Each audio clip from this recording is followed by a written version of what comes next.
Olá, seja bem-vindo a mais um episódio do Podolivecast, o nosso podcast da podologia. Eu sou o Jonas Campos, sou podologista, empreendedor e todas as quintas-feiras estou aqui nesse podcast voltado para você que é profissional de podologia, estudante, você que orbita aí nesse universo dos pés, da saúde dos pés, profissionais da área de saúde em geral, né? E toda quinta-feira a gente tem sempre um convidado especial aqui, como hoje também.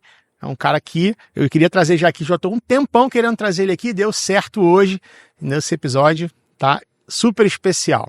Então quero, antes de começar, agradecer o nosso patrocinador, que é a Podalmaster, a loja de produtos para podologia, onde você encontra todos os itens para o seu dia a dia. Você que é profissional de podologia, precisa comprar descartáveis, insumos, todo o material inox, bandejas, enfim, tudo para você oferecer o melhor serviço para o seu cliente, você encontra na Podalmaster. Você pode fazer seu pedido pelo site, que é o www.podalmaster.com.br, ou pelo WhatsApp que aparece aqui na tela.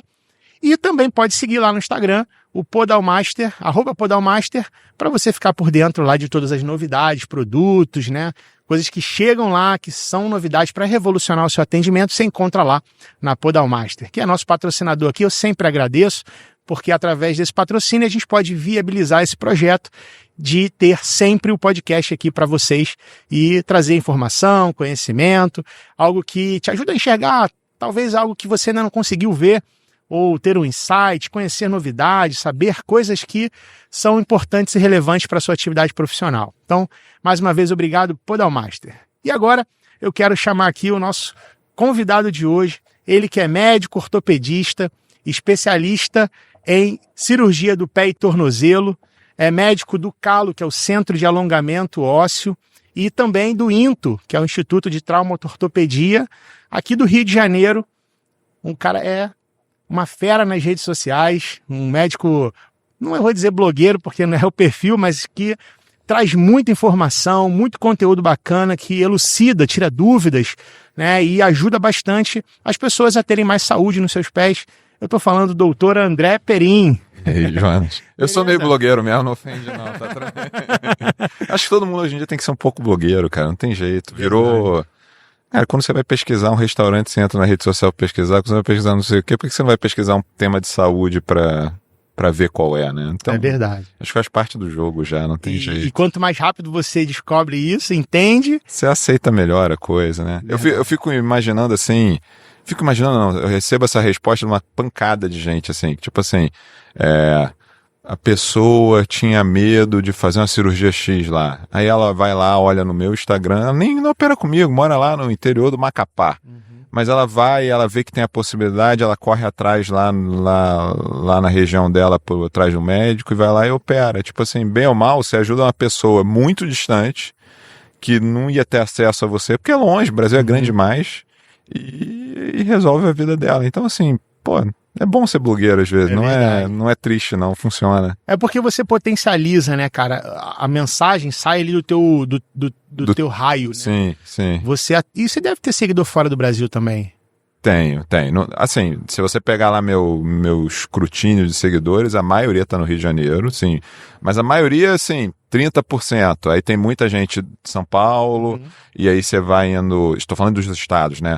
Aí tem... Sudeste tem mais do que Nordeste, e vai diminuindo, mas tem do exterior também. Legal. Eu já operei gente do mundo inteiro, que você possa imaginar. Que veio pra cá só veio pra cá, operar. Não é, assim, não é comum, certo, mas... acontece, entendeu? Principalmente brasileiro expatriado. Tipo assim, o cara mora lá na Inglaterra, não consegue... Cara, saúde é muito de confiança, né, cara? Verdade. Você não tem empatia pelo profissional, são culturas diferentes, vários lugares é difícil acesso ao especialista, então o cara às vezes vem pro Brasil uma vez por ano para ser tratado do ponto de vista de saúde em geral, vai no dentista, vai no médico, vai no fisioterapeuta, faz uma cirurgia. Então eu opero com frequência gente que mora fora. A maioria brasileiros que moram fora, mas de vez em quando vem operei um peruano semana passada, já operei angolano, já operei inglês, já operei americano. Então, às vezes, você opera alguém de fora. Legal. Mas aí é mais exceção, porque aí é muito distante, a cultura é outra, né, cara? É mais difícil. E a maioria te conhece na internet ou vem muita indicação? Cara, hoje em dia eu diria que 90% dos meus pacientes são de internet. Me acharam em alguma rede social, viram no YouTube, pesquisaram no Google, mas tem alguma fonte de internet, uns 90%. 10% é o giro de outros profissionais de saúde me encaminhando, amigo do amigo encaminhou, paciente que já operei encaminha outro paciente, mas a ampla maioria, é comum a pessoa entrar no consultório sem meio risonho, eu já te conheço, porque ela já me vê tanto que ela acaba criando o hábito de já me conhecer, entre aspas, né? Verdade. Mas a maioria é pela internet, não tem nenhuma dúvida disso. Pô, que legal. E você imaginou que ia acontecer isso? Quando você olhou pra internet e falou assim, vamos ver o que acontece aqui. Cara, isso é uma história interessante, mas eu acho interessante até para as pessoas entenderem o poder disso aí. O meu filho nasceu com um problema neurológico. Meu primeiro filho nasceu com um problema neurológico e ficou internado quase um mês numa UTI, etc e tal, e precisava de uma cirurgia. E aí, então ele precisava de um neurocirurgião pediátrico, que dentro da minha formação médica, eu não conheço, nenhum amigo meu fez neurocirurgia pediátrica, eu não conhecia ninguém.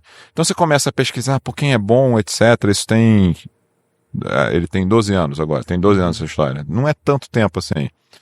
E aí eu comecei a pesquisar, aí você vai num amigo falar, vai no fulano de tal, fala com fulano de tal, fala com fulano de tal, enfim. Até que eu cheguei num nome, que o cara salvou a vida do meu filho, chama Antônio Belas, ele é um neurocirurgião top.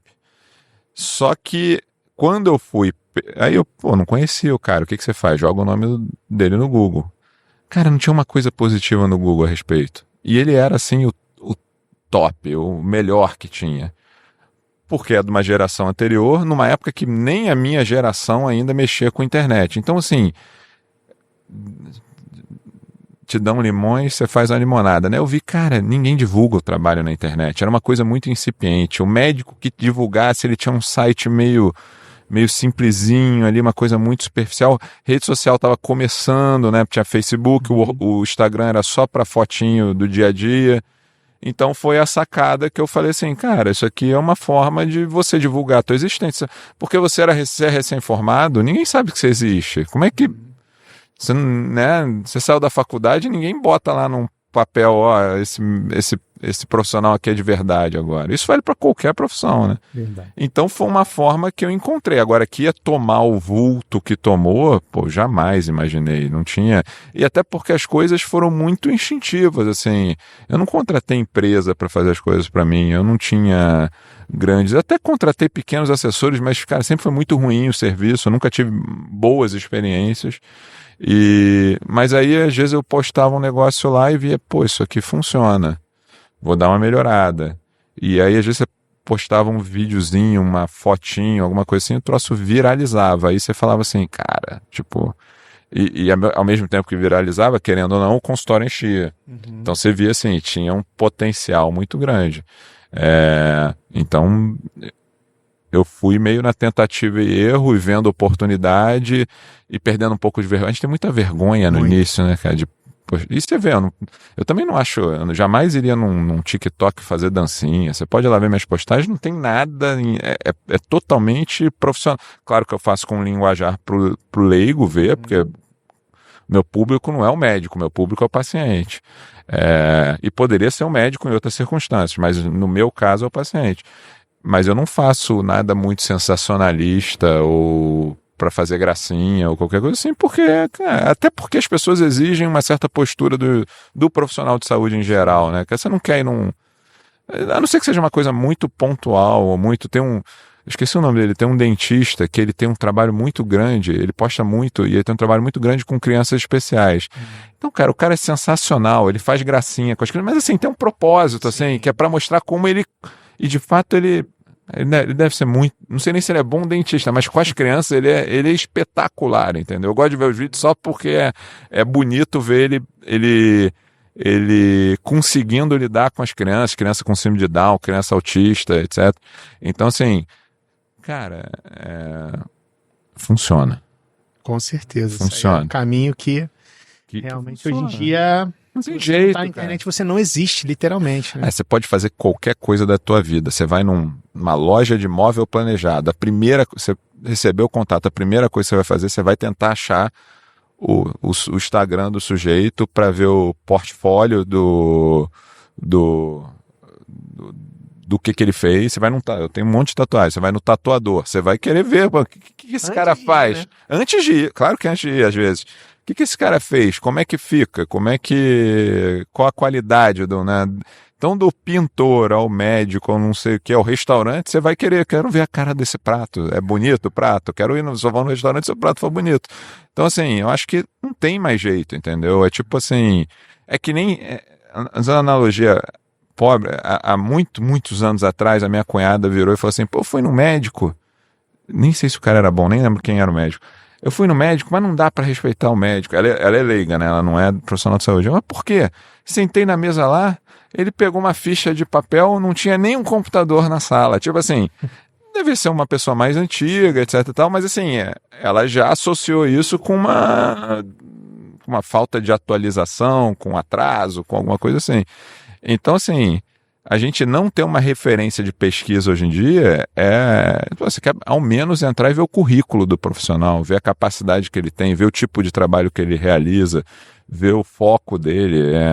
Se eu quero uma tatuagem em preto e branco, eu não vou num cara especialista em colorida. E assim vai, não tem jeito. Então faz parte, né, cara? E agora essa questão do médico também, hoje em dia muita gente vai numa emergência, alguma coisa, e também queixa-se do contrário, quando o cara é extremamente conectado ali no computador, né? E mal olha às vezes para o paciente, não avalia muito bem e tal. Mas eu tenho reparado, a última vez que eu levei meu filho, que quem tem filho pequeno vai muito à emergência, né? Toda hora, né? Toda hora. E, se eu não me engano, foi ali no Meyer, no Pasteur, e foi ortopedista também. Ele não era brasileiro, ele era, acho que ele devia ser chileno, alguma coisa assim. Mas, na verdade, assim, não era por mal. Eu percebia que ele estava operando um protocolo pelo sistema, né? Ele, tipo, não tava Ele era meio que obrigado a preencher aquilo ali. Ao invés de ele fazer o encaminhamento para fazer o raio-x... Ele tinha que preencher uma ficha sistema, lá que ele jogava. Isso vai robotizando, talvez, de alguma forma, né? E isso é interessante. É uma queixa que, por exemplo, esses pacientes de fora, que vêm de fora, eles têm muito essa queixa, porque o brasileiro ele é mais empático, ele é mais simpático, ele é mais... a gente toca nas pessoas. E as pessoas que estão sofrendo, elas querem ser tocadas, Sim. né? Então, acho que essa é uma questão. Outra questão que eu acho que é um problema, a gente está virando uma sociedade muito virtual em vários aspectos, e ao mesmo tempo que isso é legal, tipo, a pessoa lá de Roraima pode ver esse podcast aqui, assistir, pegar alguma informação que ela acha interessante. Mas eu acho que na educação pura e simples, a gente estava até conversando isso antes do podcast, se a pessoa não aprende a tocar, não aprende a... Então, às vezes, o cara vai lá e faz só um curso que é meramente virtual, às vezes ele não aprende a lidar com o ser humano, que é parte do jogo, não tem jeito, né? E profissional de saúde tem que encostar na pessoa, tem que examinar, tem que olhar no olho, tem que conversar. Isso é difícil. E eu acho que as gerações mais novas, elas vão sofrer um pouco com isso, porque elas não têm... Quando eu fui fazer medicina, não tinha. Meu celular ele ligava só, não tinha WhatsApp, não tinha e-mail, não tinha nada. SMS, né? Não tinha um SMS, só que você pagava para mandar. Não, você pagava para mandar SMS. Então, assim, você queria estudar alguma coisa, você abria um livro. Você queria ver alguma coisa, você mexia no paciente. E a cultura do hospital universitário era essa, era de você encostar no paciente. Mas eu não gosto de me examinar. Então você tinha que ir para uma parte da medicina que não lidava tanto com o paciente. Você podia, sei lá, ser radiologista, ser patologista, alguma coisa assim, que é válido, super válido. Mas, por excelência, você tem que encostar. Eu acho que a gente cada vez está muito, muito, muito, muito virtual. Eu falo isso assim, eu vejo meu filho atendendo o telefone, que ele não sabe falar no telefone. Falar no telefone, né? Dá continuidade. Oi, tudo bem? Sim, aqui é o Rafael. É sim? Não, é porque o cara responde um WhatsApp, ele tá digitando, falando. Exatamente. Então, assim, isso é uma sociedade. É um perigo, né? É um perigo, cara. É uma sociedade virtual. Agora, ao mesmo tempo que é um perigo, fica mais fácil se sobressair, cara. Sim. Se você... assim, é muito difícil, claro, tem várias circunstâncias atreladas a isso, mas se você tiver uma doença cirúrgica, você entrar no meu consultório e você tiver condições de fazer a cirurgia, seja elas quais for, é muito difícil você não operar comigo, cara. Porque é difícil, cara. Eu sei falar, eu sei olhar pra pessoa, eu sei conversar, eu sei expor a minha opinião, eu sei explicar. Então, assim, a barreira para que você romper fica muito baixa, porque a maioria dos profissionais não sabe fazer nada disso. O cara sabe digitar um computador, ele até tem o techniquez, mas ele não tem a prática daquele negócio. Então, uma coisa que eu acho que ao mesmo tempo que é perigoso, porque cada vez você vai tendo menos profissionais com uma qualificação mais holística, mais plena, você vai, para quem tem, se sobressair é fácil. Né? Verdade. E você estava falando da questão do tempo de formação e tal. Como é que foi a tua história? Como é que escolheu ser médico desde criança? Tinha isso já me perguntaram. Eu acho que eu não sei nem dizer assim, muito menininho, aquela coisa de menininho. Quero ser jogador de futebol. Mas era horrível o futebol, então não tinha nenhuma condição. Aí você vai tentando caçar coisa para fazer na vida. Tem coisas que você acha que você vai gostar, outras não gosta. Mas eu acho que desde, tipo assim, adolescência, eu acho que eu encuquei, acho que eu tenho jogo para médico, alguma coisa assim. Foi uma coisa que foi meio natural. Eu não tinha pais médicos, meu pai dava uma liberdade extrema do que eu pudesse fazer. A gente era uma família de classe média, a gente morava até pertinho aqui no Grajaú, bem pertinho. Eu estudava numa escola 2 ruas daqui, na Rua Amaral, que é uma escola chamada 5, que nem existe mais. Então, assim, era uma família de classe média, o meu pai tinha condição de deixar a gente estudar em escolas de razoáveis para boa, não era aquela escola de rico, mas era uma escola particular boa. Pagou um cursinho pré-vestibular, etc e tal, mas dava muita liberdade no que, se eu chegasse em casa e falasse que eu queria fazer história, podia, se eu quisesse jornalismo, podia, engenheiro, podia, não tinha, assim, essa profissão não pode, etc e tal. Ele cobrava no sentido de você ter boas notas, essas coisas assim, mas não no sentido do que fazer. E aí eu falei, vou ser médico. Em algum momento, que eu não sei dizer muito bem, vou ser médico. Então, uma coisa natural. Aí eu fiz na época vestibular, passei para medicina na UFRJ, entrei na faculdade de medicina da UFRJ e fui seguindo aquela carreira médica padrão, assim, mudando de especialidade. Tinha hora que eu gostava mais, você tinha um professor legal, você gosta mais de uma coisa, tinha um professor mais legal, você gosta de outra. E até que num dado momento eu vi que o caminho era ser ortopedista, entendeu? E também não sei te dizer, eu entrei na faculdade achando que ia ser psiquiatra, pra você ter ideia. Caramba. E virei ortopedista, que não tem absolutamente nada a ver. E nem odeio psiquiatria, não, acho interessantíssimo, mas assim, é isso, né? Você vai vendo afinidades e vai vendo o que você curte, mas foi um caminho. Eu não tenho a história emocionante do tipo, subia no caminhão de pau de arara todo dia, lutava com Não, foi fácil, assim, claro que eu me esforcei dentro do. Mas assim, foi coisa assim, não, vou fazer faculdade. Aí ia lá, estudava, passava no vestibular, fiz faculdade e assim foi, assim em diante, né? Tu foi construindo aqui aquela canção, né? Caminhando que se faz o caminho. Exatamente. Tu foi andando, foi identificando as oportunidades. Né? Eu tinha um apoio familiar bom, no sentido de não ter aquela pressão, né? Às vezes a pessoa tem que trabalhar, tem que correr atrás. Isso eu não tinha. Meu pai eu tinha que estudar e me cobrava rendimento. Então, assim, eu sempre fui muito bom aluno. Mas não tinha eu podia ser meramente estudante, entendeu? Não tinha esse grilo. Mas assim, entrei na faculdade, fiz a faculdade de uma forma relativamente tranquila e fui escolhendo a especialidade de acordo com o que eu curtia. E você estudou na melhor universidade pública do Rio na época, pelo menos E inclusive é uma difícil de você acessar num curso de medicina. Então, difícil, quer dizer, é difícil. Você teve esse apoio no início e depois você tocou. Eu consegui manter. E foi sensacional, assim. Eu vejo que hoje em dia minha formatação de mente, por isso que é bom você escolher a escola onde você quer ir, né? Assim, é importante, bom não, mas é importante. Porque o ambiente te ajuda a te criar, né? Você pode ser bom em qualquer ambiente, tudo é teu esforço. Mas se você tem um ambiente favorável, a coisa é muito melhor. Prepara. E a universidade pública tem isso, né? Você tem uma miscigenação ali. Muito grande, cara. Você tem um cara rico, você sai do... Você tem um cara Exatamente. pobre, tem o cara milionário, tem o cara que vem da zona oeste de ônibus para faculdade, tem todos os aspectos. medicina é uma faculdade ainda um pouco mais elitizada, né? É difícil uma pessoa muito... Porque assim, o cara tem que ter tido uma formação desde o início muito forte para conseguir passar na faculdade, etc e tal. Mas mesmo assim, na faculdade pública, você tem uma mistura... Bom, nunca tinha ido para Campo Grande, nunca tinha ido na vida morando no Rio de Janeiro. Tinha um amigo em Campo Grande, fui conhecer Campo Grande. E assim você vai tendo coisas que faz a tua mente abrir em algum sentido, né, cara? Legal. E aí você tomou essa decisão da ortopedia também assim? Cara, a UFRJ te obrigava a fazer um estágio em grande emergência. Então eu fiz um estágio de 6 meses no Souza Guiar. Era um estágio... Como a UFRJ é um hospital universitário grande, era o único estágio obrigatório fora do hospital. Era 6 meses numa emergência, porque não tem emergência aberta no hospital. E aí eu fiquei 6 meses lá, aí no hospital de Souza Guiar, causa, etc.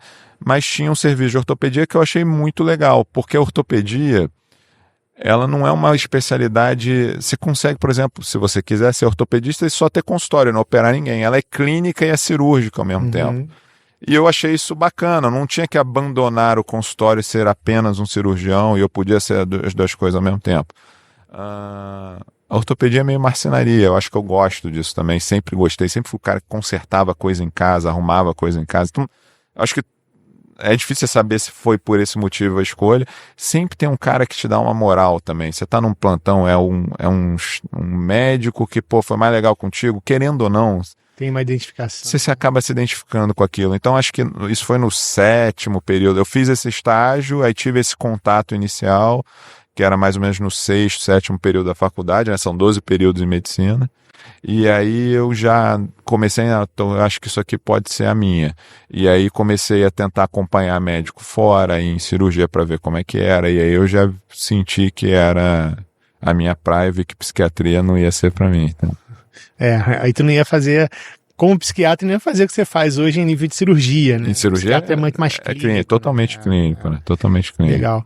E aí terminou, e como é que você foi teu começo, né, cara? Porque esse é um desafio de qualquer profissional que está começando, principalmente que vai para o consultório.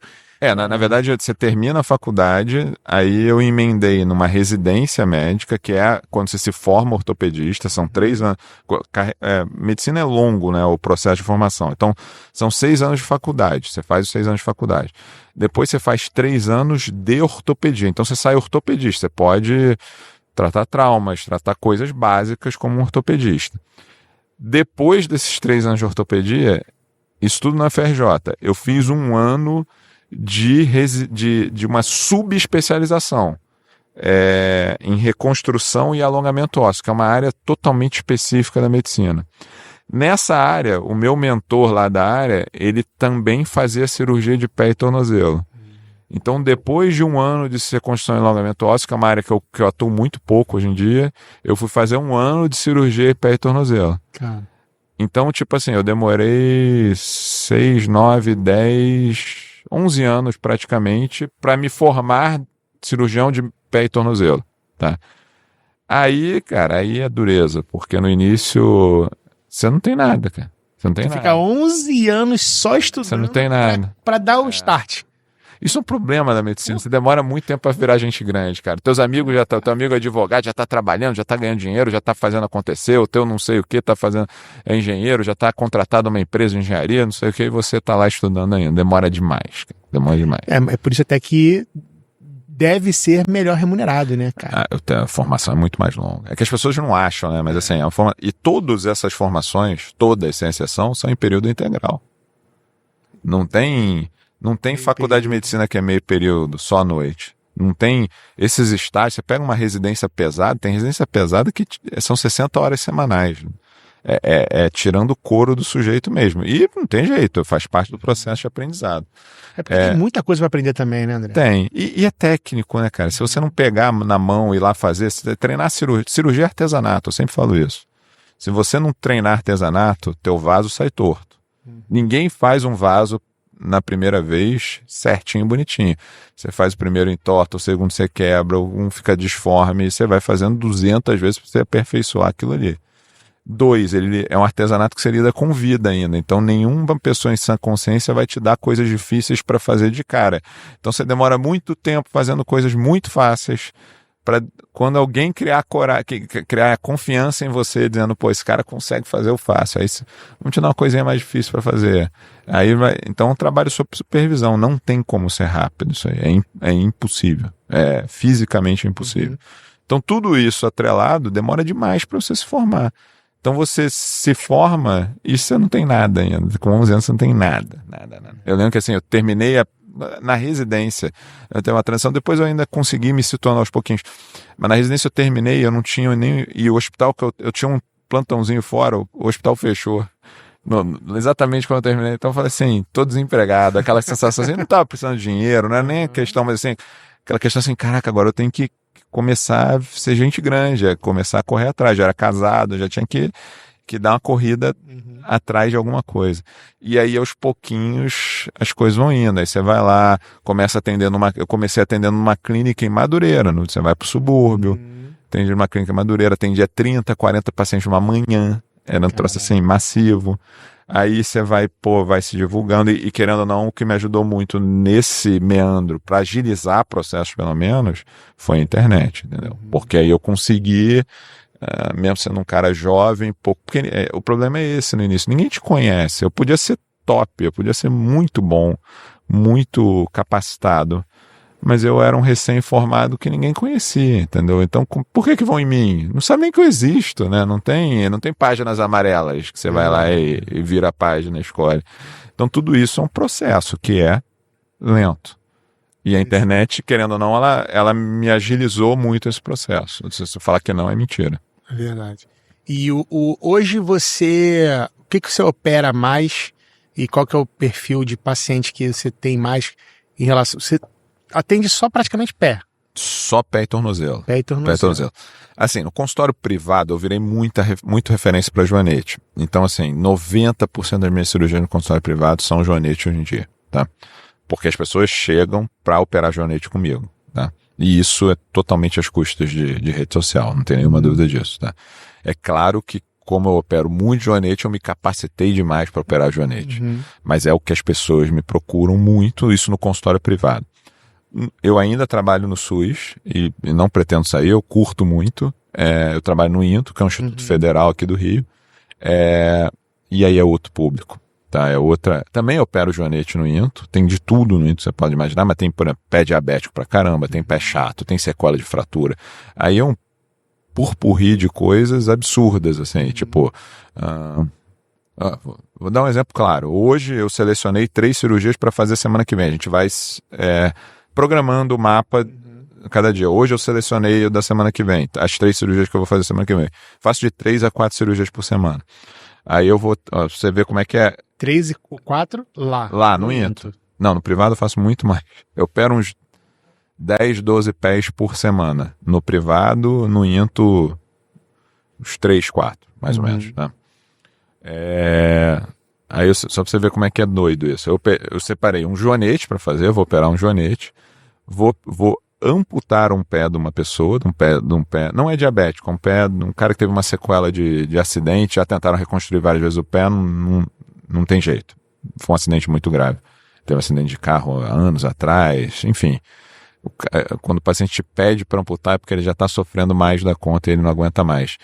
E a terceira... era uma sequela de fratura também, que os dedinhos estão todos tortos, eu vou realinhar os dedinhos. Então, varia. Varia. Ontem no INTO eu operei uma artrose de tornozelo, então tem umas coisas assim, no SUS é mais eclético o público, assim. No consultório privado, a maioria das pessoas me procuram por causa de joanete. Joanete ou deformidade de dedos menores, um dedinho em garra, coisas desse tipo são muito mais comuns no consultório privado. E a maioria vai te procurar por uma questão funcional ou estética? Ou é equilibrado também? É equilibrado também. Eu acho assim, querendo ou não, o público de joanete, a maioria é feminino, tá? Disparado. E a estética incomoda muito, tá? Mas a maioria vai porque tem dor, tem até porque as pessoas têm um pouco de medo ainda de cirurgia de joanete, então elas só operam normalmente quando elas estão muito desconfortáveis. Isso está diminuindo, mas a maioria é por disfunção. Disfunção dor, né? A pessoa tem dor, não tá aguentando, não consegue usar um sapato, encrava a unha, faz calo, enfim, ela tá sofrendo em algum sentido. Mas a estética, se você deixar o pé totalmente funcional, mas o pé estiver feio, a pessoa não fica feliz. Tem uma estética grande associada nisso aí. As pessoas se importam muito mais com a estética do pé do que o leigo imagina, né? Você trabalha, você não acha que não é verdade isso? Sim. A gente acha que não. Eu sou um lugar, por exemplo, estou falando do ponto de vista social, eu não ligo para a estética do pé, eu vou olhar para o rosto da pessoa, não é uma coisa que me toque. Mas tem gente que é totalmente vidrada nisso aí. Então, uma coisa que quem sofre com isso, sofre de verdade. Você tem disfunção social em função de estética do pé. E tem até redes sociais hoje que as pessoas vendem fotos de pés. E você vê a bizarrice. E tem as que vendem foto de pé feio ainda. Porque tem gente... É sério. Um dia me mandaram um Instagram de uma... Não é brasileiro. De uma moça que ela posta fotos do joanete, do joanete que ela tem, como se fosse coisa bonita, e ela tem uma legião de seguidores, porque os caras apreciam aquele tipo de pé. O joanete. Com joanete. Caramba. Tem gosto pra tudo. Tem literalmente gosto pra tudo. Mas a maioria das pessoas se incomodam muito, né? E ainda mais no Brasil, muito, no Rio de Janeiro, demais. A gente vive numa cidade quente, onde as pessoas usam muito sandália aberta, né? Então, qualquer coisa que seja torta fica muito evidente, né? Fica muito aparente. Então, as pessoas se incomodam muito com essa questão estética, né? Tem aquela brincadeira também que a estética, ela tem uma preocupação tão grande, principalmente até é uma propaganda de dentista, que tinha um cara sorrindo sem o dente e sem a sobrancelha. Só que você só olha o dente, você nem repara que o cara vê que tá sem a sobrancelha, né? Então, eu acho que o pé também, quando ele fica pra fora do calçado, né? Fica evidente, se o cara tem uma cicatriz aqui na barriga, ninguém vai ver, né? Então, acho que sim. E mais as mulheres, né? Também. Muito mais as mulheres. Cara, eu tenho um paciente, eu só conto direto, muito, isso é frequente. Paciente que tem problema sexual em função dos pés, porque a mulher acha que o pé é muito feio, ela é grilada com aquilo, ou às vezes o homem, o marido, o namorado, sei lá, é cismado com a questão da estética dos pés também, e ela fica tendo que esconder o pé e quer só apagar a luz e chega num lugar e esconde o pé, ou vai pra praia, aqui tem um problema da praia, tem que ficar escondendo o pé embaixo da areia para não mostrar o pé. Então é uma questão que gera uma disfunção. Por isso que eu falo assim, a estética é estética ou é disfunção? Mas a estética às vezes gera uma disfunção social também. A pessoa é normal em todos os outros aspectos da vida, mas aquilo ali pega ela de tal forma que quem está de fora não consegue entender, mas quem está no sistema sofre de verdade. Assim. E você que está atendendo ali no dia a dia, tem vários casos disso, né? E você começa a ter essa noção, porque a gente, às vezes, não tem essa noção. Você começa a respeitar muito mais a coisa, né? Coisas assim que você não... porque tudo que a gente não sofre com aquilo, a gente desmerece, né? Que instintivamente, né? Tipo, dane-se. É que nem o cara que... Cara, você vê o cara com cadeira de roda, você pensa assim, cadeira de roda, é meio sofrido, não sei o quê. Cara, passa uma semana de cadeira de roda pra você ver o sofrimento que é calçada, que é lugar que ninguém respeita, que não tem como passar, não sei o quê. Cara, isso é só você sofrer. Como o meu pé não me incomoda, eu achava que era frescurinha isso aí. Aí você começa a ver o quanto isso afeta, e quanto você melhora a qualidade de vida da pessoa, e quanto você... Teve uma senhora que eu operei, ela tinha 60 e poucos anos, ela não tinha joanete, ela tinha uma deformidade chamada braquimetatarsia, o dedinho era curto, e eu fiz um alongamento, uma cirurgia complexa. Acho que ela tinha 60 anos na época, não tenho certeza, mas acho que tinha 60 anos. Então você é uma pessoa que já viveu a vida, etc e tal. E ela era jornalista, ela não tinha posses, mas ela tinha, assim, amigos ricos. Então o cara chamava ela para ir num barco em Angra, não sei o quê. E ela falou, cara, a minha vida inteira eu recusei coisas que eram oportunidades legais, bacanas, de me divertir, de ir em festa, porque tudo que eu tivesse que expor o meu pé, eu me retraía. E aí depois, com 60 anos, quando eu fui lá e operei ela, e deu tudo certo no cirurgia dela, como mudou a qualidade de vida dela poder ir nos lugares, dela poder se expor, dela poder mostrar o pé, dela poder se expor literalmente. E você vê assim, cara, você mexe demais na vida da pessoa em função disso, né, cara? Interessante. E você tem algum problema de conselho, ficar perturbando, conselho de ética por postar os vídeos, as fotos e tal? Cara, nunca tive, nunca recebi uma denúncia. Eu tomo muitos cuidados, assim, eu sigo algumas regras, tá? As regras vêm se flexibilizando ao longo do tempo. Então, por exemplo, quando eu comecei, era proibido postar antes e depois. Hoje em dia você pode. Você não pode ser sendo bem simples, você não pode ser sensacionalista com o teu resultado. Você não pode fazer coisas tipo assim, falar que... eu estou falando do Conselho Federal de Medicina, né? Ele não permite, por exemplo, outras áreas têm outras regras, eu não conheço. Por exemplo, o de odontologia é muito mais liberal do que o de medicina de uma forma geral. Mas, por exemplo, você não pode ser sensacionalista, você não pode ser... você não pode pregar que só você detém uma determinada técnica, tipo assim, porque eu sou o líder mundial de técnica de Jonetti e ninguém sabe mais operar além. Isso você não pode fazer, entendeu? Você não pode... Porque é uma lógica científica, cara. Eu não posso fazer uma técnica... eu não posso inventar uma coisa na minha cabeça e fazer. Tem que ter um respaldo científico, tem que ter artigo mostrando que aquilo que eu faço faz. Tem que ter reprodutibilidade. Uma técnica boa, ela tem que... se eu aprender a técnica e você aprender a técnica, os dois têm que conseguir fazer. Claro que tem que treinar, mas os dois treinados têm que fazer.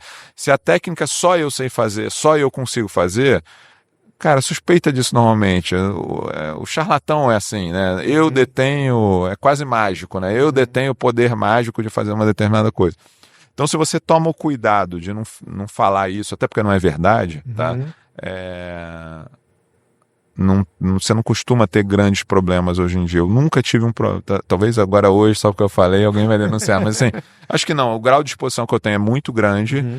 Já teria sido um problema em algum aspecto, mas eu tomo cuidado em relação, tanto no sentido do paciente autorizar, apesar do que os pacientes hoje em dia me pedem. Tipo assim, cara, eu opero o paciente num filme, o paciente fala, você não me filmou? Eu falo assim, cara, não dá para eu filmar 100% das cirurgias, eu não tenho uma equipe de filmagem e até brinca, os pacientes brincam assim, doutor, quanto é a cirurgia? Eu vou lá, X. E quanto é com a filmagem? Eu falei, não cobro para filmar teu pé. Então, assim, já existe uma expectativa do cara, tipo, uma paciente uma vez surtou, eu operei ela, cara, como eu opero um monte de paciente e não postei o pé dela. E ela cismou que eu não postei porque tinha dado alguma coisa errada com a cirurgia. E não tinha dado nada errado, eu só não tinha, sei lá, não lembro. No dia eu estava cansado, não filmei, não fotografei, não postei, não entrei no Instagram para postar. Coisa idiota, assim, não lembro o que era.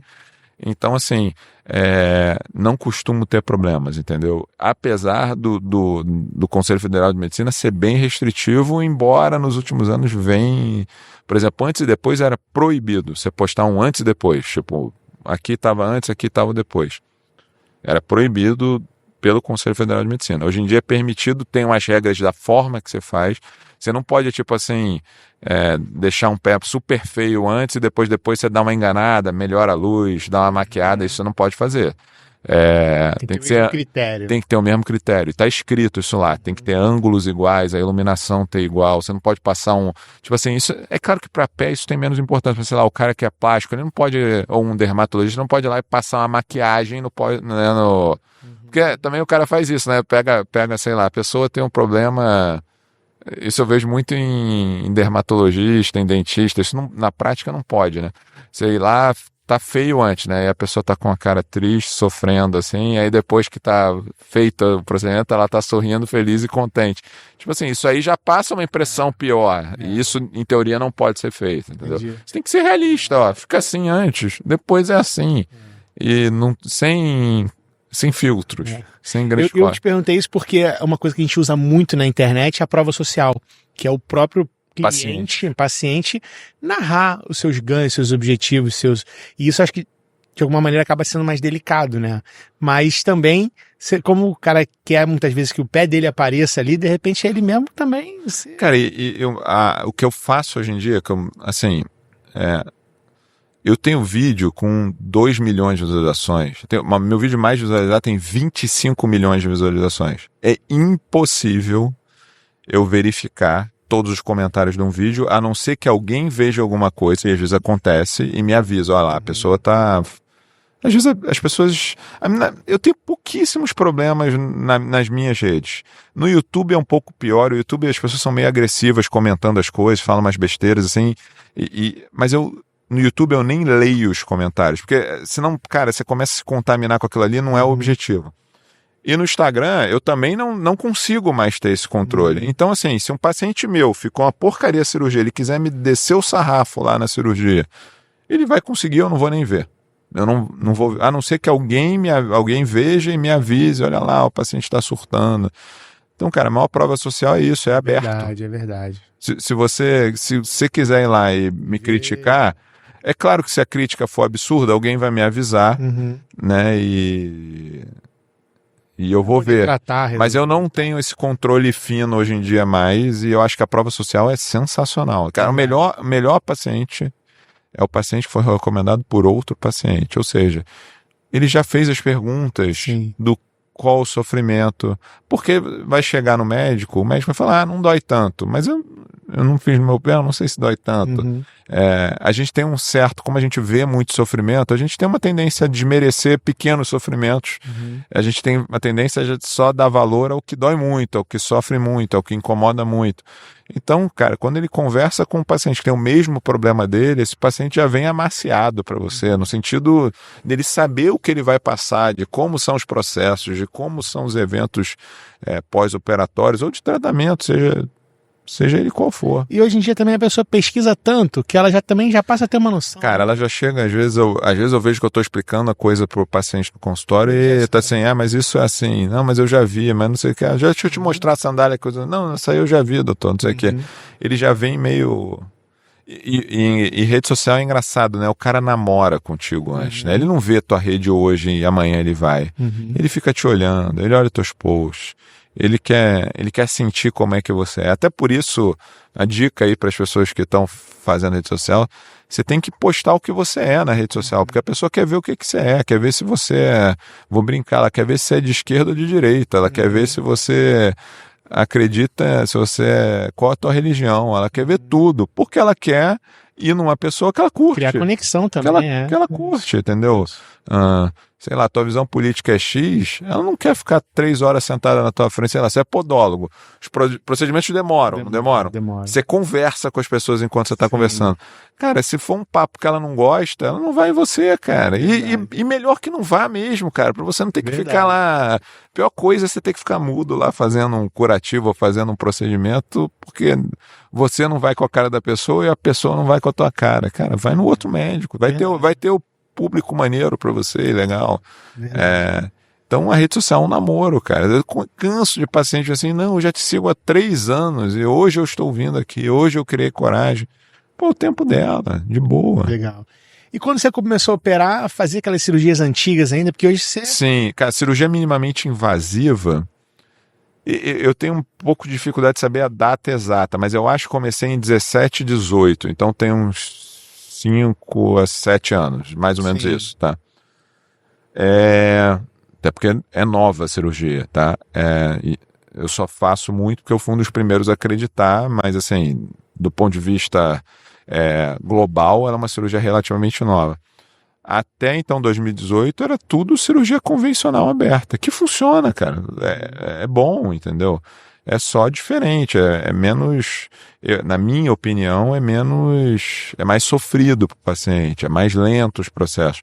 Mas no longo prazo, ou seja, depois de tudo resolvido, funciona igual, entendeu? Funciona bem. É só variação de técnica, né? Toda profissão vai ter isso, um jeito diferente de você fazer a mesma coisa. E talvez o cara que faça de uma determinada forma, se ele for muito bem treinado, muito bem habilitado, às vezes ele faz melhor daquele jeito do que se ele tentasse fazer de outro. Então é válido também. E qual que é, além assim da forma de operar, as diferenças, né? Porque até que se você pudesse fazer uma explicação do que é uma cirurgia convencional e uma minimamente invasiva. Então, vou falar de uma forma grosseira, uma coisa que eu explico para os pacientes que sentam no meu consultório, tá? Há 30 anos atrás, você tinha uma pedra na vesícula, estava lá com a crise de vesícula. Você ia na emergência do hospital de emergência perto teu, o cara ia pegar e ia fazer um rasgo de ponta a ponta na tua costela e ia arrancar a tua vesícula. Era essa cirurgia quando a pessoa tinha pedra na vesícula. Hoje em dia, se for na emergência, salvo exceções, ele vai fazer 3 furinhos, um no umbigo e 2 aqui no teu gradil costal, vai botar uma câmera na tua barriga, vai olhar a tua vesícula e vai arrancar a tua vesícula também. Ou seja, as 2 cirurgias, elas arrancam a vesícula. Só que uma faz com cortão, outra faz com a câmerazinha. Hoje em dia vai ter o robô daqui para frente fazendo isso também. O que isso significa? Cara, se você fizer um cortão, vai doer mais, vai incomodar mais, porque para ele chegar na tua vesícula até um cortão, ele vai destruindo tudo que está no caminho até chegar na tua vesícula. Olha que eu estou falando de vesícula, tá? Quem for cirurgião geral e estiver vendo podcast, me perdoe a comparação, mas é uma forma simples da pessoa entender. O joanete, ele é um desvio do osso, do primeiro metatarso. O primeiro metatarso tem uma inclinação que não é para ter. Não importa se a cirurgia é aberta ou fechada, o objetivo da cirurgia vai ser corrigir essa inclinação. Ponto. É tirar a vesícula. A forma minimamente invasiva é você fazer isso sem precisar fazer um grande talho no pé, sem fazer um rasgo no pé, sem fazer um grande corte no pé. Ou seja, você preserva muito as partes moles no local.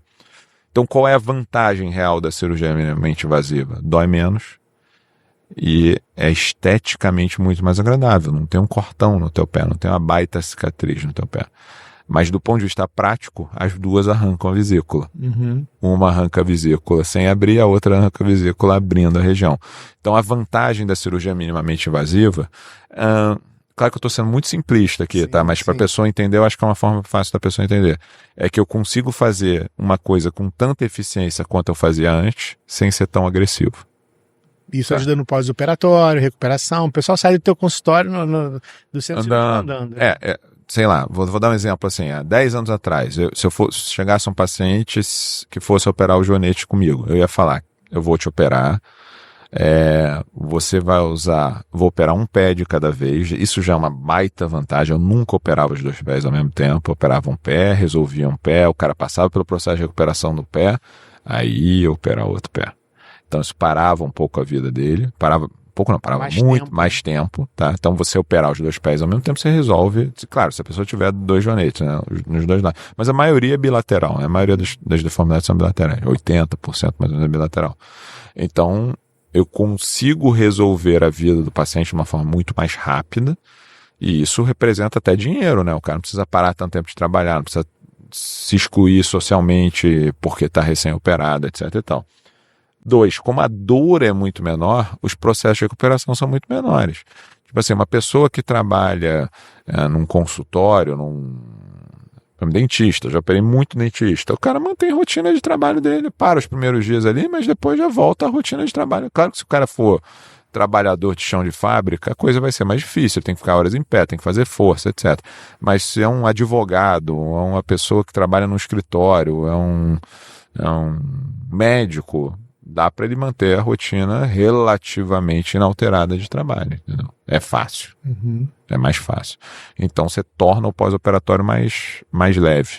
Consequentemente, mais gente quer fazer, né? Mais gente tem menos medo de fazer, né? Legal. E além de fazer essas cirurgias, tanto de joanete como esses outros casos que você trouxe aí como exemplo, tem também um atendimento mais clínico, né? Porque assim, quando é que o podólogo, a pergunta que vai fazer o corte, sim. Quando é que o podólogo deve encaminhar um paciente para um ortopedista especialista em pé e tornozelo, com quais... E talvez tenha a pergunta também, quando que o ortopedista deve encaminhar para o podólogo o paciente? Depois. Cara, assim, eu acho o seguinte, vou dar um exemplo. Tá? Ontem recebi uma mensagem no Instagram de uma podóloga dizendo o seguinte, André, estou aqui com uma paciente que a unha toda hora tá dando ruim, tá? E eu acho que ela tá fazendo isso, eu vou, trato, melhora, dá 2 meses, tá ruim de novo, e ela vem cortar, como não tá cortando de forma inadequada, não tá tendo um cuidado inadequado com a unha e continua evoluindo mal periodicamente. Ela vem, faz o tratamento, resolve, faz a manutenção comigo, dá um tempo, volta a ficar ruim. eu acho, você vê a visão dela, que é uma visão legal, eu acho que ela tem uma rigidez nesse dedo, ela não tem o mesmo movimento que um dedo normal teria, e eu acho que isso está ocasionando em algum aspecto, é claro que eu não vi a paciente, não sei exatamente o que ela tem, eu acho que isso é algum aspecto que está limitando a minha abordagem de tratamento em algum aspecto. Ou seja, alguma coisa ela percebeu da passada dela, da forma que o pé se comporta, da rigidez, etc e tal, está gerando um problema que está se perpetuando e, consequentemente, eu não consigo, tá fugindo do meu escopo aqui de tratamento, posso encaminhá-la para você? Claro que pode, não tem nem que me pedir, encaminha. Mas a lógica, seguindo uma lógica bem simples, é essa. O podólogo, acho que ele tem que encaminhar para o ortopedista o paciente, primeiro, quando ele não sabe o que é. Acho que é uma ótima situação. Hoje eu atendi um paciente no INTO, que chegou com um tumor no pé. Ele já tinha feito uma biópsia, eu vi o tumor, eu vi a biópsia, o resultado da biópsia, tinha feito uma biópsia no Hospital Auster. E eu nunca tinha nem lido sobre aquele tumor. Então eu não tinha ideia do que se tratava. Eu peguei, no INTO tem um setor de tumor ósseo, eu encaminhei o paciente pro especialista em tumor ver. Ou seja, embora fosse um tumor no pé, era um tumor muito específico, eu não sabia lidar com aquilo ali. E não é nenhuma vergonha, você não sabe, é melhor você não fazer nada do que você tentar fazer alguma coisa. Então acho que isso é uma boa orientação, tipo, quando que o podólogo deve encaminhar para o ortopedista? Ou para qualquer outra coisa, dermatologista, seja dentro do que ele estiver tratando. Quando ele não sabe o que é. Ele olhou aquilo ali e não sabe o que é. Então, tipo assim, se eu não sei, eu não trato. Tá? Se eu não tenho ideia do que seja, eu não trato. Acho que essa é uma boa orientação. Quando você vê que você precisa de um tratamento multidisciplinar. Cara, eu tenho um pé diabético aqui, estou tratando da ferida, estou orientando, estou fazendo uma órtese, estou fazendo uma palmilha, já fiz tudo que tem, cara, está cada vez mais exposto isso aqui, está começando a aparecer osso aqui no lugar. Cara, tem alguma coisa que não está, ou seja, eu já fiz todo o meu espectro de tratamento, julgo que fiz de forma relativamente adequada e mesmo assim não evolui bem aquilo ali. Cara, pode ser que esse paciente tenha um problema vascular, ele nem o ortopedista vai tratar, vai precisar de uma revascularização, ou não tem tratamento, sei lá. Não sei se eu fui claro, mas a lógica é essa. Quando que o podólogo tem que encaminhar o paciente para o ortopedista? Quando ele vê que aquilo foge do escopo de tratamento dele, ou que o tratamento dele que ele vem fazendo não está surtindo efeito. Sei lá, tem uma região que tem uma calosidade, ele vai lá, faz a enucleação do calo, trata, hidrata, enfim, fez tudo que certinho. Usou uma órtese para tirar apoio local, readaptou a biomecânica do paciente, mas dá 2 meses o calo volta ali, e doloroso, etc. Cara, tem alguma coisa óssea aqui que está atrapalhando em algum sentido. Vou encaminhar para o ortopedista para eu excluir. Às vezes o ortopedista fala, sei lá, é a da pele, vamos... Tem doença que a gente não trata, não tem resultado, não trata não é a palavra, a gente não cura, mas a gente trata. Então, ou às vezes não trata. O tratamento aqui é tão enrolado que é melhor não fazer, é melhor a gente continuar dando conforto para esse paciente, ou seja, ele tem um osso espichado para baixo, mas o paciente tem um problema cardíaco grave e não dá para operar. Então, olha só, a gente vai usar uma palmilha, a gente vai usar uma órtese, a gente vai tratar essas calosidades, a gente vai melhorar a pele desse paciente para administrar esse paciente, mas e você fala claramente com o paciente, você nunca vai ter uma solução 100% nisso aí, vai ser uma solução para dar qualidade de vida para o paciente. E não é nenhuma vergonha isso. Sim. E além desse problema cardíaco, existem outros problemas também que contraindicam? Tem muitos casos de contraindicação para cirurgia? Tem muitos. Cara, assim, vou falar, por exemplo, porque eu acho que é uma coisa que o podólogo mexe muito, né, com diabético, por exemplo. Tá? Por exemplo, o diabético, a gente tem que pensar que o diabético é uma bomba relógio. Tá? Porque, assim, o pé do diabético é a pontinha do iceberg. Gera consequência? Gera, dá o caos. Mas ele é a pontinha do iceberg. Para você ter ideia, tem um dado mundial que depois da primeira amputaçãozinha de dedinho no pé diabético, que, pô, você lida com o pé diabético, você vira e mexe, chega alguém sem um pedaço de dedo. Tá? Depois da primeira amputaçãozinha, 50% morre no primeiro ano depois da primeira amputação. Ou seja, mas morre do dedo? Não, morre porque infarta, porque entra em insuficiência renal, porque tem uma infecção grave, porque alguma outra coisa. Então o pé, ele é um sinal que alguma coisa está dando ruim no organismo inteiro da pessoa, tá? Ninguém abre diabetes com um probleminha no pé. O pé daquele diabético crônico, antigo, que nunca fez controle adequado de glicemia, etc. E tal. Então, o diabético ele tem que ser acompanhado por uma equipe multidisciplinar, ponto. Tá? E multidisciplinar de verdade. Multidisciplinar dentro do meio médico, não é um médico. Ele vai ter que ir no endocrinologista, ele vai ter que ir no clínico, ele vai ter que ir no nefrologista porque dá problema renal, ele vai ter que ir no angiologista para ver como é que estão os vasos, ele vai ter que ir no ortopedista. Então, só no médico, por isso que é caro o paciente diabético. O paciente é caro. Que é um problema que é o paciente que é muito frequente no SUS ainda, para dificultar mais a coisa. Ele vai ter que ter um ideal. Estou falando tudo ideal, né? Não é o real necessariamente. O ideal seriam todos os diabéticos em podólogo. Porque, cara, a maioria dos diabéticos tem mais de 60 anos. Com 60 anos, você não consegue agachar e cortar a tua unha adequadamente. Você não consegue cuidar da tua pele. Você não consegue inspecionar a tua pele. É o caos. Então, assim, o ideal é você ter um profissional para cuidar da tua pele do pé, porque é porta de entrada para o caos. E tudo isso vai falar, então você vai operar um diabético, você tem que ver se o cara não tem nenhum problema cardiológico, porque senão ele infarta na mesa de cirurgia, dependendo do tamanho da cirurgia que for. Você tem que ver se ele não tem problemas. Isso é uma coisa grave que as pessoas não pensam, mas é o seguinte: olha a linha do raciocínio. Chegou lá um paciente com uma ulceraçãozinha no consultório do podólogo, tá? Aí você vai lá, trata, usa uma órtese na tentativa de fechar, etc. E não fecha. Você faz tudo, cuida direitinho, faz tudo, e o paciente é bonzinho, ele faz tudo certinho, etc. E tal, e não fecha a úlcera. Aí você fala assim, para pensar no seguinte, estou falando nem do ortopedista. Para eu fechar uma ferida, tem que sangue chegar na ferida. Se esse paciente que é diabético, que consequentemente ele tem alguma doença vascular, ele tiver um vaso entupido e não estiver chegando no sangue local, você pode tratar esse cara a vida inteira que ele não vai melhorar. Então esse paciente tinha que ter ido para o cirurgião vascular. Às vezes o cirurgião vascular vai falar que não tem o que fazer, mas às vezes ele vai falar, não, tem que desobstruir esse vaso, tem que fazer uma reconstrução vascular, porque esse pé, senão ele é inviável. Então, em teoria, eu não posso, estou falando nem do podólogo, eu não posso operar um diabético se não chegar sangue na ponta do dedo, porque eu vou fazer o corte e depois esse corte nunca mais cicatriza. Então, um exemplo é, se essa pessoa não tem uma circulação adequada, eu não posso operar essa pessoa. Ponto. Tá? Então, são coisas que você tem que ponderar. O ideal, instituições grandes, você consegue ter uma coisa mais estratificada, porque aí também fica meio desorganizado, né? Você fica meio no instinto. Eu acho que ele tem que ir no vascular, vai no vascular. O ideal era ter, por exemplo, um clínico geral bom, que ele conseguisse, isso aqui é nossa equipe multidisciplinar necessária. Esse paciente tem que ir nesse, tem que acompanhar com esse, tem que fazer um segmento com esse. O problema é que isso é caro.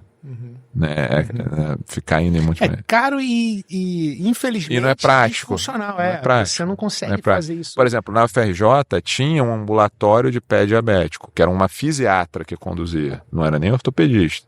Então ela conseguia, e como é um hospital estratificado universitário, não, olha só, você tem que ir no dermatologista para ver essa unha. Ela lá e fazer o encaminhamento, marcava para o dia seguinte. Então ela conseguia fazer um meio campo bem feito para você ter um tratamento de excelência. Mas ela era uma fisiatra num hospital inteiro, para o Rio de Janeiro inteiro. Não é uma coisa... E dois, esse paciente normalmente é o paciente pobre, é o paciente que não é sedutor para o sistema, entendeu? Ele é um problema para o sistema, na verdade.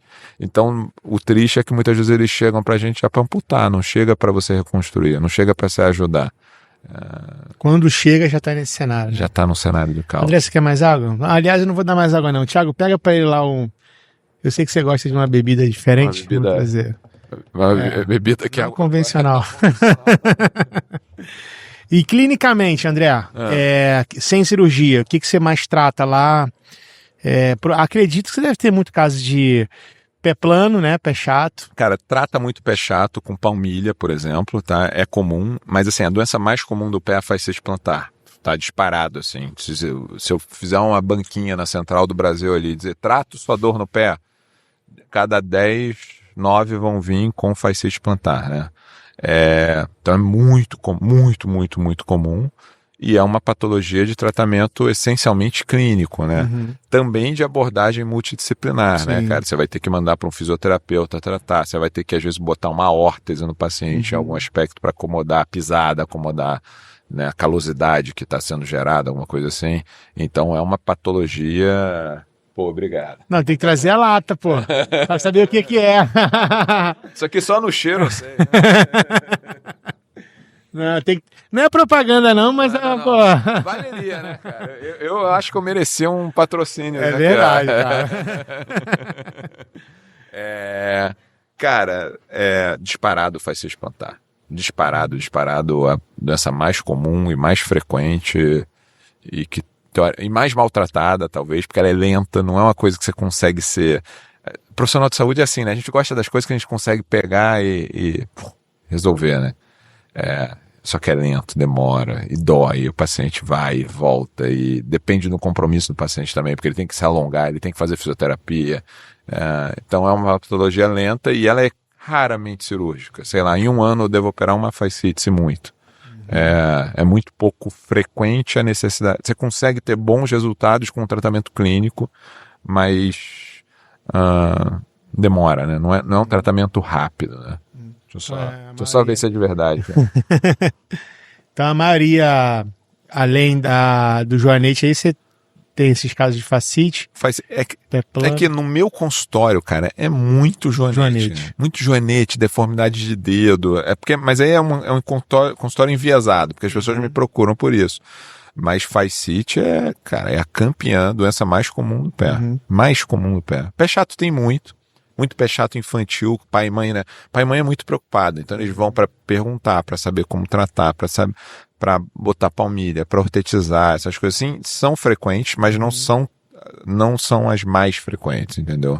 Tem um pouquinho de tudo, mas é que o meu consultório virou muito um consultório de joanete, não tem jeito, consultório privado, né? As pessoas me procuram muito por isso, e claro, por causa de rede social, sem dúvida. Com certeza, e a gente vai deixar aqui o contato do Dr. André na descrição aqui, o teu Instagram.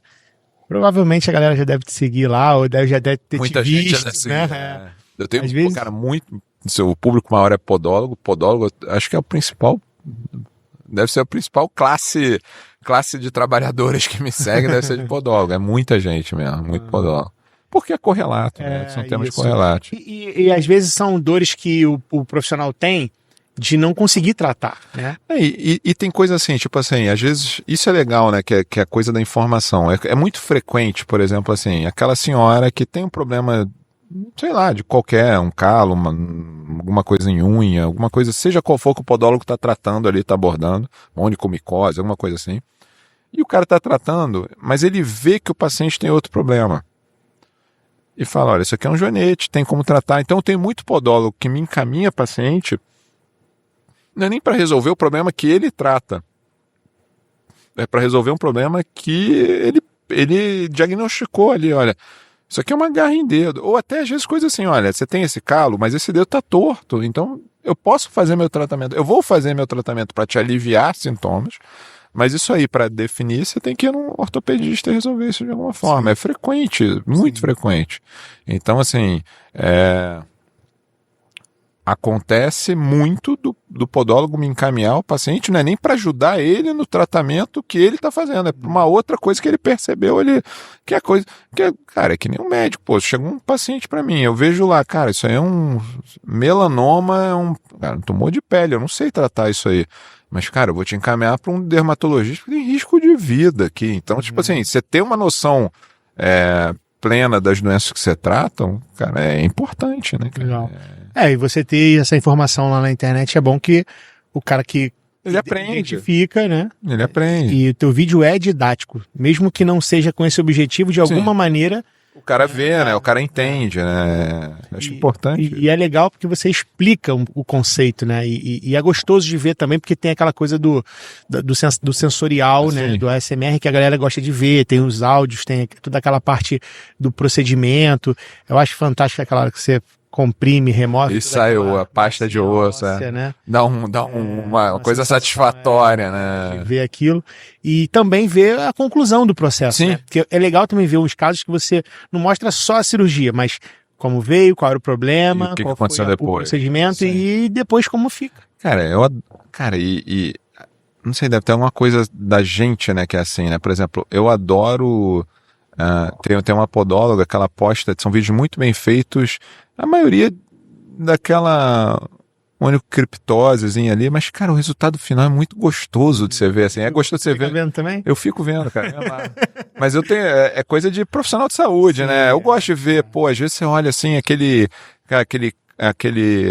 cara com acúmulo de tártaro, aí o dentista vai lá, limpa, você vê aquilo dá uma satisfação, né, cara? Você fala assim, cara, resolveu. Que é a mesma sensação de quando a gente tá procedendo. Exatamente, você vê aquela, às vezes eu vejo lá, eu acompanho, eu sigo vários podólogos também, você vê lá aquele pé cheio de calo, todo carcomido, aí a pessoa vai lá, faz todo um tratamento, hidrata ela, bota, depois fala assim, cara, que legal, tipo assim, o pé era nojento e ficou um pé de gente agora aqui. Então assim, isso é gostoso ver, né, cara? Você quer ver é que nem quando você tá vendo, assim, um vídeo de reforma de casa, você vê aquela casa, você quer ver o final, como é que ficou a casa, né? Como é que tá a casa, né? Isso no teu conteúdo é muito legal, você consegue traduzir muito bem essa linguagem que a gente consegue entender qualquer pessoa, seja um profissional da saúde ou não, né? Consegue entender esse processo e a gente sente essa entrega ali no processo, né? E foi o que você falou que é interessante, que assim comigo também, hoje eu tenho uma equipe que me ajuda e tal, porque eu tenho um volume muito grande de conteúdo, eu uso como uma ferramenta de divulgação também, mas não só para atendimento e sim para cursos, educação, né, mentorias e tal. Mas quando eu comecei também da mesma forma assim, meio intuitivo. Informal, né? Entendendo o que dava certo, né? Opa, isso aqui deu certo. E aí aqui vou ajustando o caminho, a rota e você vai. E eu acho que o cara próprio que faz cria uma identidade no conteúdo, né? É o teu estilo. Não precisa nem tu aparecer no vídeo que eu sei que o vídeo é teu. Exatamente.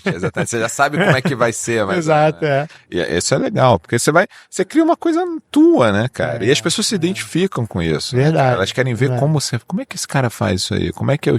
Não, peraí, é assim, não sei o quê. E é engraçado isso, às vezes vem um colega médico lá de São Paulo, fui no congresso, aí o cara fala assim, você me ferra, porque o paciente já chega querendo do jeito que você faz, não sei o quê. Eu falo, cara, mas pelo menos o paciente foi em você, então não reclama não, o negócio funcionou. E é bom também porque cria referências, né? Sim. O que tá dando certo tem que ser multiplicado, tem que ser compartilhado, né, cara? Eu acho que... Cara, conhecimento fica só contigo, morre contigo e não vai. Conhecimento é feito para ser divulgado. E aí volta aquela história que você falou do neurocirurgião lá que ninguém conhecia, né? Exatamente. Cara que era muito bom e... Mas não tinha informação. Hoje em dia ele já tem Instagram. Legal. Mas é que era outra geração. Sim, né, sim. Mas até esse cara de outra geração, enquanto ele estiver ativo profissionalmente, acho que ele precisa revisitar isso, né? Precisa. Por exemplo, tem um dermatologista que é o papa das unhas, o Robert Caran. Ele não tem Instagram, assim, eu fui pesquisar, fucei tudo, não achei. Só que assim, eu não sei nem se ele ainda está ativo profissionalmente, mas ele é um grande escritor, assim. É um cientista. Referência internacional de dermatologia, onicologia. É o cara que mais entende de unha no mundo, assim, tipo, em referência, né? E ele já tá mais coroinha e tal, né? Então, assim, não tem. Mas, enfim, eu fico alerta, assim, quanto mais rápido você se adequa às novas tendências e tecnologias, mais rápido você ganha esse posicionamento. Aquela... Passarinho que acorda cedo, traduzindo... toma água limpa. Quem chega cedo bebe água limpa, é isso aí. Maravilha, André. A gente ficaria aqui batendo papo, tem um monte de perguntas que eu tenho curiosidade, mas...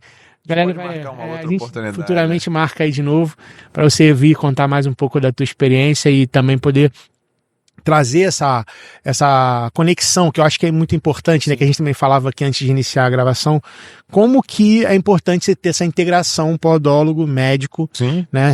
Com níveis, cada um no seu, trabalhando na sua limitação, né? E podendo um contribuir com o outro, né? E às vezes a gente cria, assim, uma certa insegurança, e muitas vezes, por falta de conhecimento, por falta de tentativa, às vezes, né? Ah, não vou falar com ele porque ele não vai me responder. Tem muita gente que chega pra mim, cara, olha que eu sou um bebê no Instagram, tem 30 mil seguidores. Ah, ele responde o Instagram. Mas vira e mexe. Essa moça que falou do dedo, pô, respondi 2 linhas pra ela, não falei nada, cara. E, pô, pra mim é de boa, cara. Não tem. Cara, eu sou tranquilo quanto a isso. Aí ela, tipo assim, muito obrigado por ter me respondido, não sei o que. Eu falei, cara, tipo, pô. Cara, às vezes passa alguma coisa, cara, porque às vezes você deve ter assim, empilha muita mensagem e tal. Não, eu já não consigo responder tudo e não é por mal, Sim. É porque não dá. Eu respondo quase por amostragem. Eu vou vendo assim, às vezes um dia eu tô lá meio de bobeira em casa, eu respondo um monte de gente. Só que o problema é que quando você responde, vem a tréplica, e aí você já não consegue. Então, tipo assim, eu não consigo mais responder todo mundo porque a rede tomou um vulto muito grande. Sim. Mas assim, cara, de boa, assim, dá uma insistida que eu respondo, porque aí a tua mensagem foi lá pra baixo, ela volta e eu respondo. Então, assim, eu não tenho nenhum problema em divulgar conhecimento. Para nenhuma classe de profissional, não tem nenhum grilo quanto a isso. Legal. Tipo assim, de coração, não vejo nenhum demérito em ser isso ou aquilo, ou fazer de uma forma ou de outra. Pode mandar mensagem que eu dou um jeito de responder. E tem as caixinhas de pergunta também que você faz, ele mexe, né? Pô, mas aí também é outro problema, porque aí eu, boto a caixinha, aí sem 100 mil perguntas, tô exagerando, sei lá, 50 perguntas eu consigo responder 2, aí todo mundo fica, mas eu não me respondeu. Eu falei, cara, mas não dá, né? Mas aí você consegue geralmente fazer Normalmente eu pego um popurrí ali, vejo o que eu acho. Às vezes são perguntas repetidas, então ou iguais, então você tenta dar um... Ajuda a gente a dar um norte também do que a galera quer saber. Quer saber, né? Exatamente. O que você quer, o que o público quer saber? Então é isso. O que eu vou mostrar aqui. O meu público, né? Que é o que as pessoas me acompanham querem saber. Legal, muito bom. Beleza, meu amigo. Obrigado mais uma vez por você ter vindo, pelo seu tempo aí. Não, eu sei que é um prazer e qualquer coisa eu estou à disposição. Beleza. Isso aí, galera. Então eu vou deixar aqui o contato do André aqui na descrição. O Instagram dele. Você também tem YouTube, né, cara? Tem. Mas eu acho que pode botar no YouTube. No Instagram tem o link do YouTube. Tem tudo. Legal. E você quiser mandar mensagem pra ele, manda lá. Chama. Eu vou responder. Chama ele lá. Ele vai tirar suas dúvidas lá e também encaminhe seus pacientes. Eu sei que é do Rio de Janeiro. Você atende só no Rio, né, André? Só no Rio. Não dá nem... Não dá, né? Não consigo. É que no Rio também deve ter... Rio e Nordeste deve ter muito essa questão da praia, verão, aí a galera usa mais chinelo, sandália, né? Acho que se eu fosse para São Paulo, eu ia ter paciente em São Paulo, pra caramba. E até porque São Paulo é muito maior que o Rio. Mas não tenho tempo, cara. E eu sou meio provinciano, eu gosto de praia, eu gosto de andar, eu gosto de trabalhar, mas com moderação também. A gente tem que viver a vida, claro, cara. Senão não janta a gente. É verdade.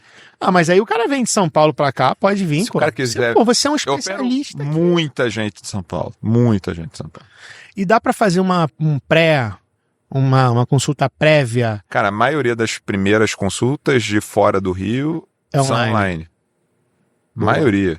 E joanete é fácil, assim, não é um negócio que você precisa de muito exame físico. É claro que eu preciso, mas não é uma coisa... Eu já tenho um esqueminha online para fazer. Então, cara, eu atendo gente do Brasil inteiro online hoje em dia. Boa. Que foi uma das únicas coisas boas que a gente pode falar da pandemia é essa, né? A gente criou a consulta online, o CFM liberou a consulta online e as pessoas curtem, as pessoas se adequaram a isso de alguma forma.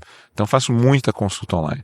Boa. Muito. Então, você que é do Brasil inteiro, o paciente pode ir à praia depois da consulta, não? Depois da consulta, depois da cirurgia. Não, melhor chega uns dias antes. Mas muita gente chega uns dias antes, dá uma passeada, pega a praia, vai no Cristo. Pronto. Depois opera e vai embora. Muito vai bom, embora maravilha. Então deixa a mensagem pra galera aí, pode ser naquela câmera ali.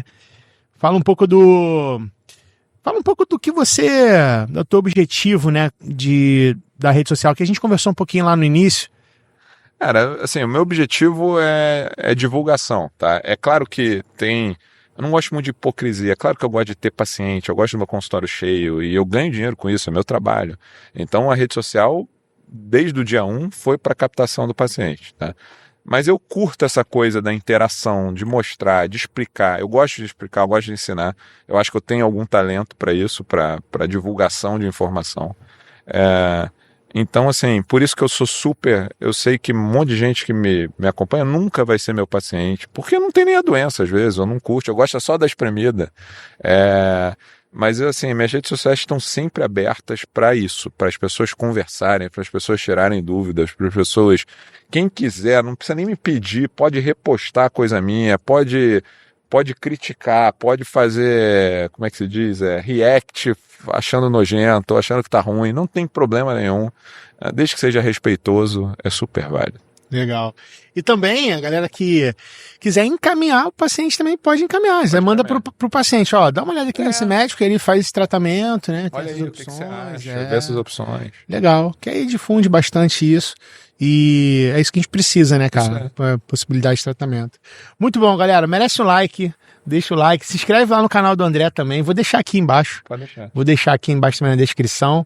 E mais uma vez, obrigado. Ah, rapaz, já esquecendo aqui, cara. Nosso patrocinador mandou um presente pra você aqui. Ó. Okay, pode abrir aqui? Pode abrir. Uma outra coisa que não deu pra gente falar é a questão do calçado. Não, essa é uma meia sem costura. Uma meia social de algodão e sem costura. Pô, legal, que é muito bom pro diabético. Conforto e tal. E outra coisa, a meia social em si, ela é muito fina e você que opera fica muito tempo em pé, calçado fechado. Isso aqui é super legal, né, cara? Higienizador de calçado. Não tem nenhum cuidado. Exatamente. Você não lava o sapato. Você lava a tua roupa, lava a sua calça e o sapato dane-se, né? É verdade. Deve ser uma quantidade de bactéria e fungo. Pois é. E aí a gente tem essa opção aí. Tem outras opções, mas essa é bem funcional. É fácil de realizar. Tem um sprayzinho aí. Pô, isso aqui eu vou usar de verdade, porque eu vou te ser sincero, eu sou relapso. e eu sei que isso é uma questão, né, cara? Se você fizer uma lâmina do teu sapato, deve ser uma coisa nojentíssima. Sim, né, cara? sim. E falando de sapato, era isso que eu também ia falar, mas a gente pode deixar isso para um futuro papo, sobre a influência do sapato no joanete, né, cara? O quanto o joanete se forma em uso do sapato, a questão da genética, da hereditariedade, né? Tem bastante coisa ali que... Dá para fazer um outro episódio. Dá. Então fechou, vamos combinar ele mais pra frente. A gente mora perto. É verdade. Valeu, meu irmão. Obrigado mais uma vez. Valeu, galera. Até o próximo episódio. Tchau, tchau.